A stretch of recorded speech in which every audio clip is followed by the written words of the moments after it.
क्या कभी आपने सोचा कि भारत में सवाल सिर्फ हिजाब पर ही खड़ा क्यों होता है? माफ़ कीजिएगा, ये सवाल मैं आपसे ही पूछ रहा हूँ। जनेऊ, कशका या फिर ऐसा ही एतराज़ तिलक, रुद्राक्ष और घूंघट पर क्यों नहीं होता?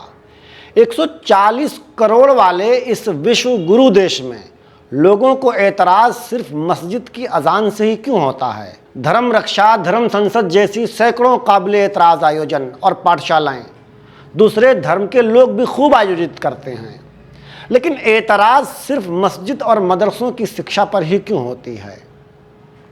बहुसंख्यक समाज का एक सन की टोला आए दिन मुसलमानों को खुलेआम गालियां देता है, फिर भी आम मुसलमान किसी बहुसंख्यक समाज को कभी कोई गाली क्यों नहीं देता?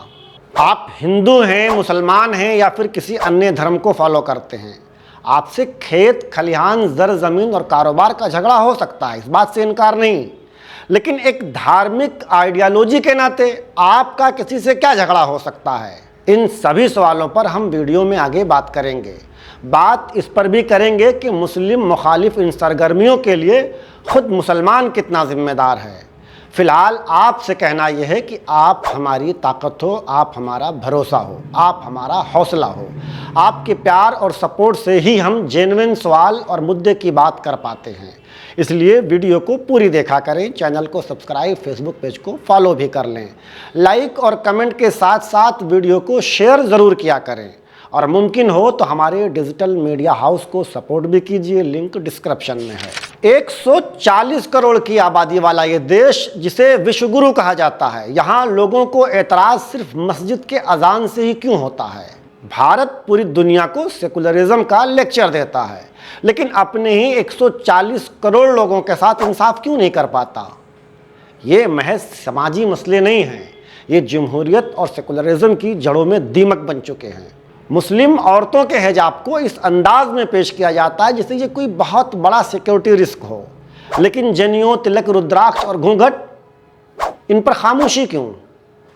2022 के कर्नाटक बहरान से लेकर सुप्रीम कोर्ट के सवालात तक हर जगह एक बात सामने आई, मजहब नहीं, ये सियासत है। हिजाब को गैर मुल्की या गैर ज़रूरी कहकर निशाना बनाया जाता है, लेकिन घूंघट को सकाफत कहकर गले लगा लिया जाता है, परंपरा कहकर के अपना लिया जाता है। भाई, या तो सबके लिए एक जैसा कानून बना दो या फिर सेकुलरिज्म और जमहूरियत दोनों का बोर्ड ही हटा दो। भारत में अगर ध्वनि प्रदूषण की बात करें तो सारा गुस्सा सिर्फ अजान पर निकलता है। सवाल यह है कि क्या भजन, कीर्तन, गुरबानी या मंदिर के लाउड स्पीकर से ध्वनि प्रदूषण नहीं होता? सुप्रीम कोर्ट ने साल 2005 में सबके लिए एक ही उसूल बनाया था, लेकिन अमल? मुंबई में साल 2025 में 1600 लाउड स्पीकर हटाए गए, जिनमें से 1149 लाउड स्पीकर सिर्फ मस्जिदों से उतारे गए। ये कौन सा इंसाफ, ये कौन से कानून की बालादस्ती है? ये सिर्फ सियासत नहीं, एक गंदी जहनीत है जिसमें बहुसंख्यक धार्मिक आयोजनों की आवाज़ कानों में रस घोलती है, जबकि मुसलमान और दूसरे धार्मिक अल्पसंख्यकों की मामूली सी आवाज़ भी शोर पैदा करती है। अगर यही सेकुलरिज्म है तो फिर शोर की असल वजह अजान नहीं, भेदभाव और नफरत है। और अगर इससे भी ज़्यादा ओपनली बात कही जाए तो ये सब सियासत की कारस्तानियाँ हैं। हिंदुस्तान में हर मज़हब के मानने वाले लोग अपने बच्चों को मजहबी तालीम देते हैं। पाठशालाएँ, संस्कृत यज्ञशालाएँ, मशीनरी स्कूल सब आम हैं, लेकिन एतराज़ सिर्फ मदरसों पर, उन्हें दहशतगर्दी का गढ़ कहा जाता है। सवाल यह है कि ऐसा क्यों?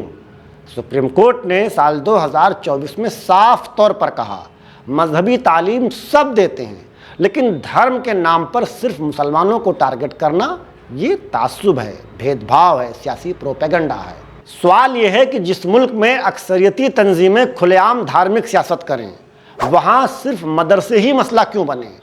सियासी फ़ायदा अल्पसंख्यकों को निशाना बनाने में ही क्यों?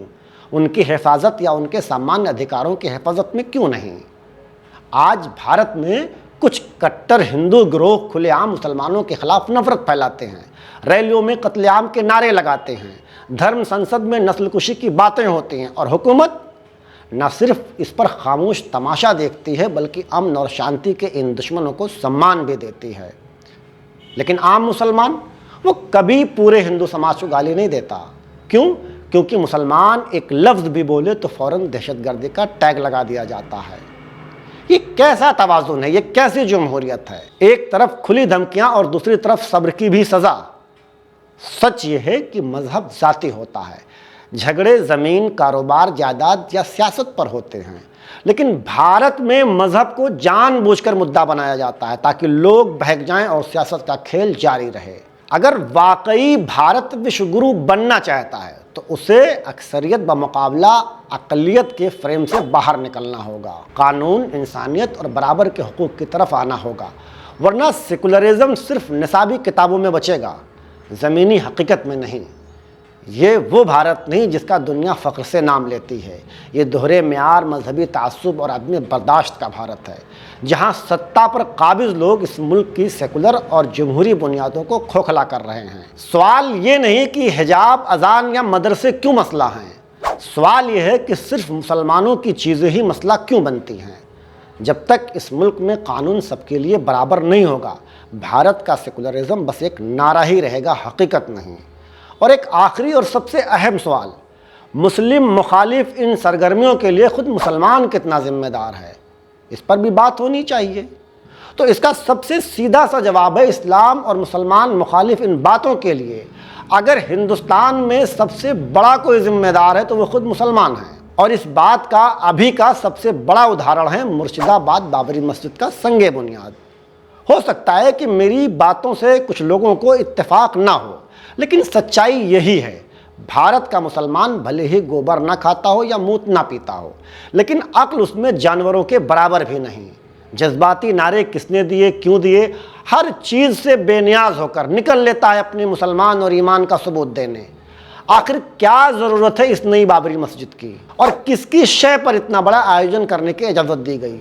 एक ऐसा मुल्क जहाँ 6 दिसंबर को बाबरी मस्जिद का नाम लेना गुनाह बन जाए, वहाँ बाबरी मस्जिद का संगे बुनियाद आखिर क्या बताता है? मैं हुमायूं कबीर और बीजेपी के दरमियान रिश्तों की बात नहीं करूँगा, लेकिन मुसलमानों का जज्बात में बह जाना ये इंतहाई ख़तरनाक है। इस पर मुस्लिम समुदाय को ध्यान देने की ज़रूरत है। आप हमें देखते हैं, मतलब बर्दाश्त करते हैं, इसलिए आपका शुक्रिया।